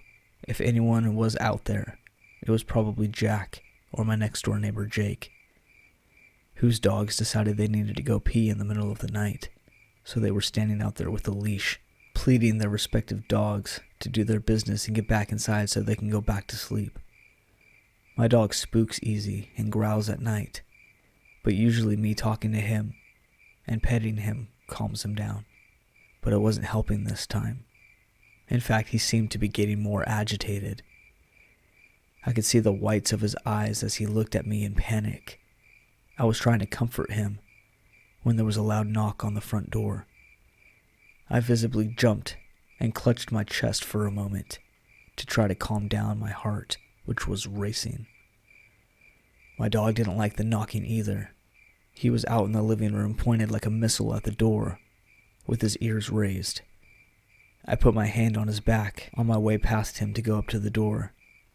I tried to make my voice steadier than it would have been otherwise, and I asked who it was. It was James. He asked if he could talk to me. He sounded a little bit upset, but not mad or anything, just different from how he usually sounded.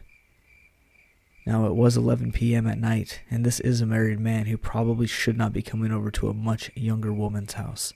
Not to mention, I am short and not muscular, physically imposing, or at all intimidating. I open the door for him, and I'm immediately hit with a wall of alcohol stench. I didn't even know James drank. I never saw him touch so much as a beer. I asked him if everything was okay, which he kind of shrugged off and evaded answering. I was immediately regretting opening the door, and my alarm bells were immediately going off. This was nothing like if Megan came over upset. This was not okay, and I needed him to leave. I suck down a curse word as he enters the room and sits down on the couch. I put up my hand so that my dog won't move. My dog looks at my movement, but his eyes immediately go back to James. He's not growling, he's not snarling, he's not moving, he's just staring, low to the ground, ready for anything to happen. I turned to face James, not wanting to turn my back on him, and leave the door open enough so I could slip out and shut it behind me. I make sure there's nothing between me and freedom, but he just sits there, not even looking at me. He has that far-away, distant look that he had before he had left earlier. I was about to say his name when he just starts talking really fast, ranting almost. It was so much information coming at me so fast, it was hard to process it for a minute. He was telling me that I was smart, because I didn't have kids at a young age, that girls are always way too eager to have kids these days.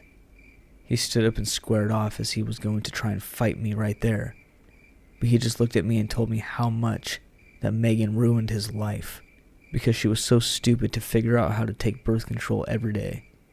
He told me how he only let her have the first kid because he was 100% sure that he would not survive his first tour. Then when he did survive, he immediately signed up to go back. He came home for a while. It took longer than he thought it would for them to get him back over there, and she got pregnant again. He let her keep that one because he knew he would die this time.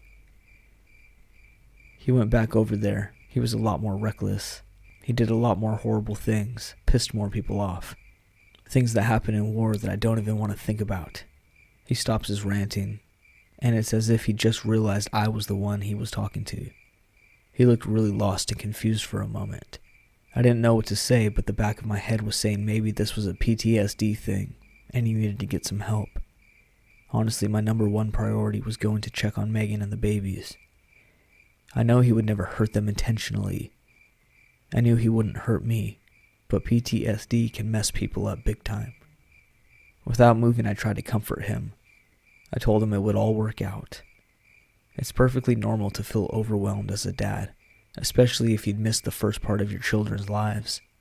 He'd get there, and we would help him. He watched me the entire time I spoke to him, and almost seemed like he was back to normal. I half expected him just to walk out the door, go home, and us never to speak again about this.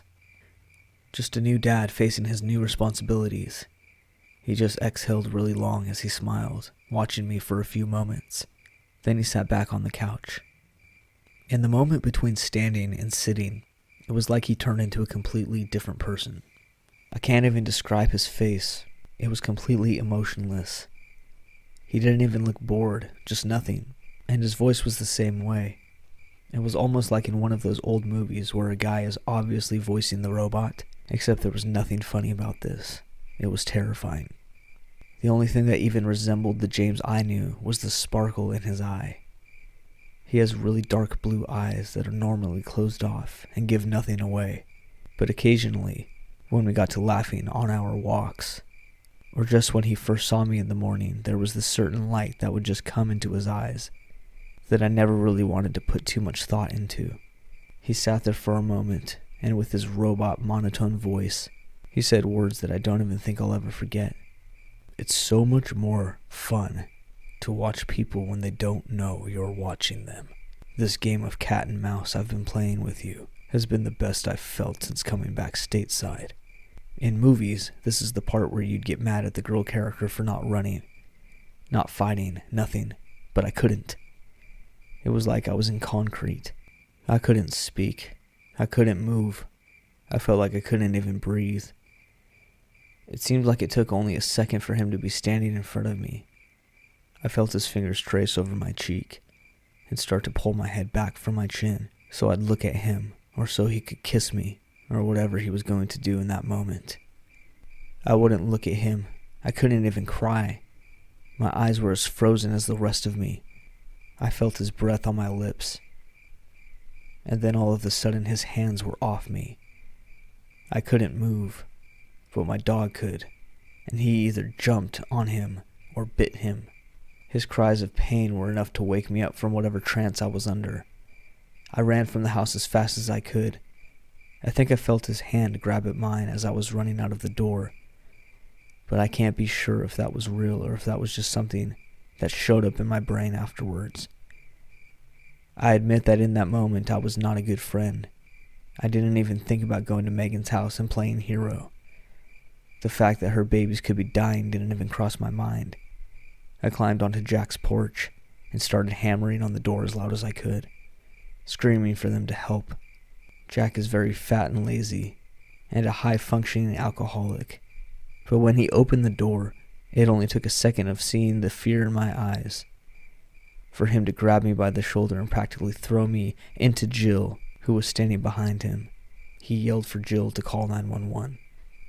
This is when I made my second selfish request of these wonderful people. I was literally on the floor, hugging myself, sobbing. I was having trouble breathing. I was sobbing so hard. I was making Jill cry, just watching me. I literally on my knees, begging this man who I had only been to a few block parties with, and our dogs had been on maybe 3 play dates together, to go save my baby because James would kill him. Jack didn't even hesitate. As soon as he heard James's name, a fire lit up in this man's eyes, like I've never seen before, and he tore into his living room and grabbed one of his guns. Jill was full of sobbing by this time, and she couldn't tell the operator what was going on. She didn't know. She just kept saying her address over and over again, begging them for help. I heard my front door open, and it's like all sorrow in me dried immediately. I wasn't crying. I wasn't having trouble breathing. I stood up and looked at the door. James was on my porch, his hands up, scowling down at Jack as if he was ruining his night. It would have been smart to stay in the house at this point and wait for the police, but I am not smart, so I rushed outside. Jill clawed at me desperately, begging me not to leave her, but I brushed her off. I wasn't scared at all. I ran out and scanned around the open doorway and the porch. I happened to meet James's eye as he smiled at me. It was as if he was actually happy to see me. There was blood all over him, but I didn't give a crap about that guy. That's when I saw the black mass at the bottom of my steps. You could see the white stripe around his neck completely, soaked with blood. By now, pretty much every neighbor on our street was outside their house asking what happened. Everyone except for Megan and her babies. I couldn't think about what that meant. I had to get my baby. I jumped off the porch and started running back to the black mass. Jack says he was screaming at me to stop, and James turned to walk down the stairs at me, but I didn't hear or acknowledge any of this. I dropped to my knees and hugged my dog, practically screaming with grief. It was some time when I dropped to my knees, but before James could get to me, that 3 squad cars came tearing into our yards. Guns were pulled. No one knew what was happening since Jill hadn't been able to relay any information over the phone. James identified himself as a Marine and told him that they wanted Jack arrested for threatening him. Jack wanted James arrested for doing whatever he was doing to me, and I couldn't hear any of them. My dog looked up at me with the most innocent eyes, licked a tear off of my face, and thumped his tail twice before he laid back down whining. I looked up as an arm was on my shoulder. It was my next-door neighbor, Jake. Jake had gotten his dog as a puppy the same time that I'd gotten mine, and we were both avid animal lovers. He took our dogs to the puppy kindergarten together. They graduated puppy school together. We even took a couple shifts volunteering at the same animal shelter that I got my dog from. I knew I could trust this man with my dog. His wife Helen was standing a distance behind him, looking like she was ready to break every one of James's fingers if he stepped off the last step onto the ground, which would have made him close enough to touch my hair. Jake had to repeat himself twice before I understood and let go of my dog. He picked up my dog immediately and rushed him to his car, Helen rushing over and pulling me away from James, who had been watching me through this entire exchange. When I looked back at him, his hand was even extended out and lifted with me, as if he expected to take it and say this was all a misunderstanding. Jake tore past the cop cars to take my dog to the emergency vet clinic. James and Jack were put in handcuffs in the back of a patrol car and in my front yard, with Helen behind me, rubbing my shoulders, and Jill holding my hand, crying. Covered in a mix of my dog's and James's blood, I directed one group over to James's house, where Megan and the babies were still nowhere to be seen, and I told them what had happened. I tried to be as detailed as possible, but I was pretty hardened to shock. Everyone got a ride to the station, but Jack was released soon after, and is actually being named a hero for going above and beyond to defend his neighbor. A cop that knows my aunt very well took pity on me and took me to the emergency vet clinic, where I sat in the waiting room with Jake, and I cried for I don't even know how long.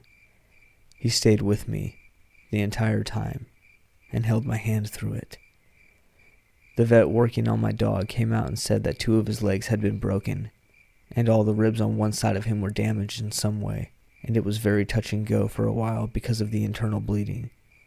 He said that he was responding well to meds and he was resting comfortably at the moment. They let me go in and see him, and I sat with him from those early hours of the morning until about 10 a.m. Jake had to leave, but he said to call him when I was ready to go home. I would have probably stayed longer, but the doctors said they all knew my dog was a hero and they would take good care of him if I wanted to go home and wash up. I was already a mess from crying nonstop for hours and not having slept at all. But with the now dried-on blood over my clothes and skin, I probably looked like a zombie. I went back home and stumbled upon Jake, Helen, and Jill, trying with everything they had to scrub all the blood off of the walls, the floors, and the ceiling before I got home. I thanked them and told them I needed to be alone for a bit. They agreed to leave, but only after asking if I was sure about 100 times. I didn't even take off my clothes. I just laid down in the bottom of the bathtub with the shower running and tried to make sense of what had just happened to me. When I finally did get undressed and scrubbed all the blood and dirt off of me, I got changed into clean clothes so I could go back to the vet clinic as soon as possible. Sat at the kitchen table and I called my aunt. There are still some mysteries that unless James tells them, they'll never know. They found a digital camera in his house, and the entire reel was just pictures of me from different windows in my house, just doing mundane things. Apparently the pictures were dated all the way back to a few days after he got back from deployment. We don't know what set him off that night. We don't know what his intentions were to do to me. I'm very small compared to him, and even with my dog in the room, he could have easily overpowered me at the time. He could have even just shut the door. He could have done so many things to trap me in there with him, to hurt me, to kill me. But it was like he just let me escape. And one of the things that bothers me, and one thing that bothers all of the cops, and honestly Jack, I don't even know if he thinks I'm lying or not. I know the cops do. That moment when James was standing at the bottom of the step, his hand reached out to me, and Helen was holding me a few feet away. The cops were rushing to get him, and when they pulled him off of the step to put his hands behind his back, he pushed forward and shoved his face against my face, and whispered into my ear. They pulled him off immediately and dragged him to the car. He didn't even fight them. He just kept looking back at me as long as he could. Of course, one of the cops immediately asked me what he said to me and what it meant. I honestly have no idea. I don't even know if I heard him right, and he refused to say a single word since they arrested him. I think he said, "You're my Lily," but that doesn't make any sense. He never once called me that in reference or anything. He never called his wife that, and she doesn't recall Lily's or anyone named Lily being an influential part of his life. Report on health status as of 20 hours after I let James into my house. Megan has a cracked jaw, a broken nose, 2 black eyes, a concussion, and apparently she had been unconscious when he left to come to my house. The 3-year-old had tried to protect his mom and got kicked pretty hard. He's in the hospital right now, where his mom says that the doctors are a little bit worried about his ribs, but he seems to be okay. He's just a little confused. They both are. The baby was dropped during the attack and apparently got a bump to the head. Doctors are keeping an eye on it, but they think that she's going to be okay. Megan told the police that before last night, James never so much as raised his voice at her. His bad mood seemed to come out of nowhere. She was just asking him where he'd been, if I was okay, etc., and it seemed to set him off. The worst of the blows were to the sides of her head because she was holding the baby when he started hitting her, and she crouched down to protect the baby. My dog is still not home, but they had called a few hours ago and said that they had taken him off the ventilator and he's breathing on his own. I still haven't slept and I don't know when I ever will again. The worst part of all of this is I don't think I can even emotionally handle being friends with Megan anymore. I know she still needs her friends now more than ever, and I am her best friend, but I just can't look at her. I don't blame her for bringing James into my life because it wasn't her fault, but I do blame her for not noticing something was wrong sooner. I blame her for never questioning why he was never home at night, never questioning why he went out in the dark, never questioning why whenever he went out in the dark he brought his camera with him. There's just so much I'm not okay with right now, and the biggest thing is that he didn't kill anyone. He beat up his wife and assaulted his children, stalked me and tried to kill my dog. He's not going away forever. He could get out at any time. I don't even know if all the charges they do have against him will stick. I don't know how long I have before he's free again, and every time I look at her, that's all I can think of. The only thing that really bothers me, something that I hated him for, and I hate the cop who brought it to everyone else's attention instead of just letting it swirl in my head, where it should have stayed. I was the target. I was the one he was after, and I'm the only one in the situation who did not get injured by him in any way. I don't know what he would have done to me if my dog hadn't intervened. I don't know what his plan was, but my dog reacted because I was terrified. James didn't make a move to hurt me. He didn't make a move to stop me from leaving. When he finally got his hands on me and had the chance to hurt me, all he did was try to force me to look at him and put his face really close to my face, which honestly felt like he was trying to kiss me. I don't even know why. I hate that fact so much, but sitting here all alone at night, with the next room over still splattered with blood, the fact that I don't even have so much of a scratch on me is what is eating me alive. Here's an update to this story. I went to the human hospital today to see the 3-year-old. I'd babysitted him before, and he had been with us since we went out and did things a lot of the time. I knew what he did to Megan. She had texted me all about them, but I don't think it really clicked until I saw her face. I showered her son in praise and support, assuring him that we would all be okay. Then I took a moment alone with Megan. We kind of did awkward hellos, and then she immediately broke down saying how sorry she was, and she hugged me. Her crying, of course, made me cry, and I told her I was sorry all this even happened. We spoke for a solid 5 minutes about how we couldn't believe that this had happened, and we were just so happy that we both survived. She told me that she had quit school when she had gotten pregnant and didn't even have a high school diploma or anything.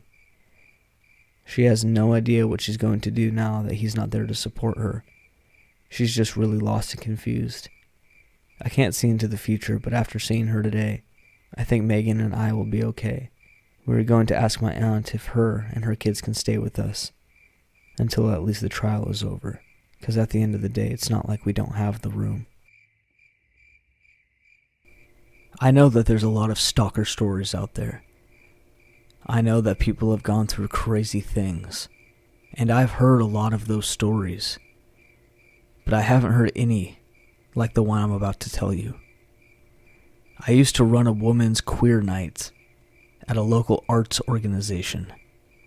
I met this person through this, Sabrina. We became very good friends. Honestly, so much of our friendship was really great. We both really loved electronics and talked about it a lot. At the time, she had another very close friend, and they were inseparable. At one point, she moves in with this friend. Quickly, it goes downhill, and I spend more and more time with Sabrina. I hear that her old friend / roommate was very awful in all kinds of irrational ways. It sounds like a real crappy situation. Me and Sabrina get very close. I am in a committed long-term relationship with somebody else, John. Me and Sabrina end up going on lots of trips together for my work, and she tags along because of the free hotel rooms, and she has no job. At one point, Sabrina's computer breaks, and I gave her my old one. I didn't clear it because she is very computer savvy and didn't think much of it. I thought she would clear it, obviously. At one point, John and I decide to have an open relationship. Sabrina says she likes me and that we should date. I say no, I care about her very much, but I don't want to date her. We get into a pretty big argument, one of many. We have lots of fights every time I meet men and I date them, and she's very critical. We talk it over, and I decide not to share that aspect of my life with her anymore. She moves into my best friend's house, and everything is mostly fine. Mostly. It's weird, but she doesn't ever speak to any of the other roommates. Not even a single word to any of them. One day, Sabrina isn't answering me back on my messenger, and I know she's been sick. I have my best friend go check on her. She said she's okay. More time passes, and I go over there to check on her. She has diabetes, and she is very, very sick. I call an ambulance, and we go to the hospital. She's having an issue relating to diabetes. I missed something pretty important that I was supposed to do, but it's not a big deal, because she's my friend and she was in need, and I wanted to make sure that she was not alone. As time continues, we have some more bizarre fights, but I assume that they are largely misunderstandings. Some about the people that I date, some about how I use my time. Sabrina house sits for me, confides secrets in me, and we hang out often despite occasional disagreements. I'm a PhD student, so at one point at the end of winter semester, I take some time on my own to finish my work. I didn't notice distance growing, but it had been about a week since we had seen each other. I'm buried in work and really need my entire brain. She seems so sad. I suggest she hangs out with some of her other mutual friends. She declines. She says she needs to see me, and she needs her friend. I start to feel like I have to be her whole world, a feeling I've had before and dismissed. This time I feel pretty uncomfortable and try to set boundaries. We have an odd push and pull interaction for a few months following this. She starts ignoring me and then sending me messages or being distant if I reach out. At one point, I suggest she hangs out with a group of friends and me. She goes off on me saying, "You know I hate them. Why are you trying to make this difficult for me?" I'm very stressed out in general and going to therapy to deal with this. I start to feel paranoid and assume that it is all stress-induced. I also work multiple jobs. Eventually, she messages me on Facebook and says that we need to talk. I agree. She says she's discovered what is wrong with her. She self-admits to having a limerent obsession with me. I've never heard of this before. She basically says that I'm all she thinks about. She's obsessed with me, and it's destroying her. She says I can't interact with her, that hello is too much. She asks me to completely disengage with her. I'm baffled, but I agree to try. It's difficult because she lives with my best friend and is a member of the studio I ran. Something in the back of my brain tells me to go check on my computer logs, so I do. I found out she's been logged into my Google account with my synced keychain on my old laptop for 1.5 years. I see her device is currently logged on. If you don't know, you can look at your Google account and see logged in devices. I saw Sabrina's laptop logged in within the last few days and active. I checked the last activity and saw Find My Device. You can also check this on your Google account. I've never used this feature personally, as I've had no reason to. I use Google Activity to check. I'm a meticulous Google Calendar keeper, so I'm able to easily cross-reference everything. I can see that she's been using Google Timeline and Find My Device on every single time I was out on a date with John or anyone else. Or if I was out with someone she didn't know, she had access to my photos, my videos, my chat logs. I can see she's been checking them. Every photo, where I was, who I was with, what I was saying. I contact a friend of mine who is very tech savvy to make sure that it couldn't be an accident, and there is no way that it can be. I realized that my stress-induced paranoia was in fact because some part of my brain knew that something was wrong. I can think of multiple incidents that are huge red flags now. One time I was on a date and she messaged me, "You're in the park and I'm going to come get you." And I just somehow let it slide because I'm stupid. I just said, "LOL, what? No, I'm having a good time." I can also see that she uses Find My Device when I was at home, indicating she was reading my chat logs or had some other way of knowing where I was. I'm also able to correlate her hospital stay with the day of her tracking me, and know diabetic issues can be self-induced. I can see now that so many of the fights we had, or things I missed because of her issues, were also during times that she was tracking me. All of our arguments about my time and dating life seem so very clear now. I found out later that her old roommate had similar issues. She was always worried Sabrina had put something on their Wi-Fi network, or that she was following her, or that's why their relationship decayed so much. Eventually all of this comes to light between friends. She says she did this because I made her responsible for my safety, which is insane. She had told people she was following me because I had made her my servant. I feel totally messed up. I realized through correlating journals, calendars, Google activity logs, that she had been fighting with me when I was having intimate conversations with men, or out with people that she didn't know. I feel like my stress-induced paranoia was really my brain knowing that something was up, while most of her stalking me was when I was on dates, or was just when I was out with old friends that she didn't know. For example, she used to find my device when I was at a medieval times with a childhood friend and I didn't tell her. If I had made her my servant or responsible for my safety, I certainly wasn't in any danger in situations like that. I feel like I'm kind of ripe for this type of thing.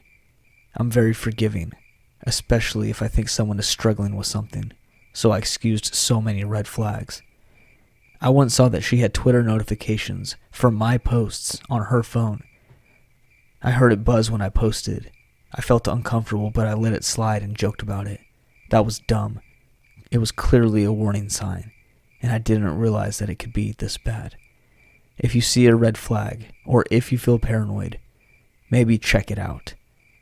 I don't know, I just wanted to get that off my chest. Also, I'm really glad I'm a huge Google Calendar user, which let me build a case to prove that it actually was happening.